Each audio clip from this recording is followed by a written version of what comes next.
Hello friends, welcome to Richu's kitchen. இன்றைக்கி நம்ம கிச்சனில் ஒரு லஞ்ச் பாக்ஸ் ரெசிபி தான் பார்க்க போகிறோம். ஸோ எப்போது ஒரே மாதிரி லஞ்ச் பாக்ஸ் கட்டாமல் கொஞ்சம் வித்தியாசமாக இந்த மாதிரி ட்ரை பண்ணுங்கள், ரொம்ப நல்லாயிருக்கும். ஸோ வாங்க இதை எப்படி பண்ணுறதுன்னு பார்க்கலாம்.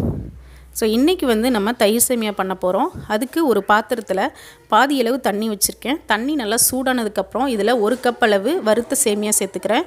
உங்களுக்கு சேமியா வறுக்காத வாங்கினீங்க அப்படின்னா ஒரு கடாயில் போட்டு கொஞ்சம் நல்லா வறுத்து எடுத்துக்கோங்க.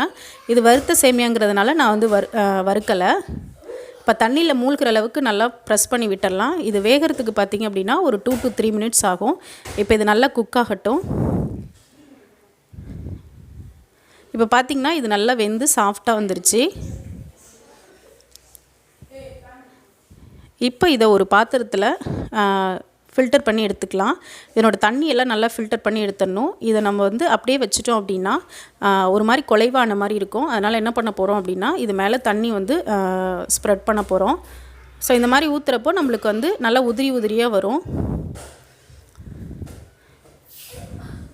ஸோ இதனோட சூடெல்லாம் கம்மியாகிற அளவுக்கு நம்ம தண்ணி ஊற்றிக்கலாம்.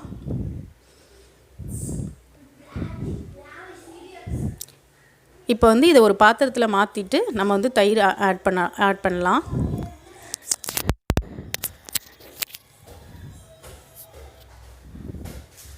இப்போ இதில் தேவையான அளவு உப்பு சேர்த்துக்கலாம். உப்பு சேர்த்துட்டு இதில் 1 கப் தயிர் நான் மிக்சியில் அடித்து சேர்த்துக்கிறேன். ஏன்னா இது வீட்டில் போட்ட தயிர்ங்கிறதுனால நிறைய ஆடை படர்ந்துருக்கும்.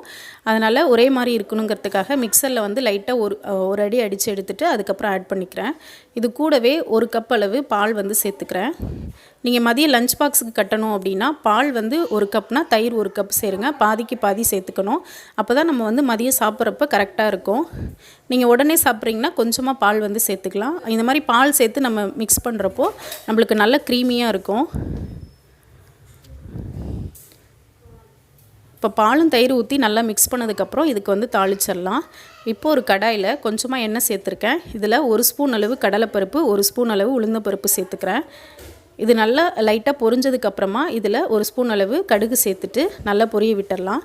இது கூடவே குட்டி குட்டியாக நறுக்குன இஞ்சி ஆட் பண்ணிக்கிறேன். இது கூடவே ஒரு பச்சை மிளகாய், அப்புறம் ஒரு வரமிளகாவை கட் பண்ணி சேர்த்துக்கிறேன். கூடவே கொஞ்சமாக கருவேப்பிலையில் கொஞ்சமாக பெருங்காயத்தூள் சேர்த்துக்கிறேன். இது நல்லா பொரிய விட்டுடலாம். இப்போ இது நல்லா பொரிஞ்சதுக்கப்புறமா நம்ம மிக்ஸ் பண்ணி வச்சுருக்க தயிர் சேமியாவில் ஆட் பண்ணிக்கலாம். இந்த தாளிப்பை ஆட் பண்ணிவிட்டு எல்லாத்தையும் நல்லா கலந்து விட்டுக்கலாம்.